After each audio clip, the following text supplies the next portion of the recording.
How to change your Pinterest username. Hey everyone, welcome back to the channel. If you are new here, don't forget to hit the subscribe button and turn on the notification bell to not miss any updates. In this video, I'll show you how to change your Pinterest username in just a few simple steps.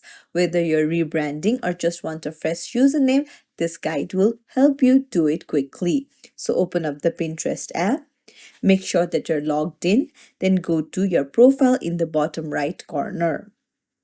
Now you can see the edit profile option, tap on it, and there you can see name. Just remove your current name and then you can put in what you want to. So put in the name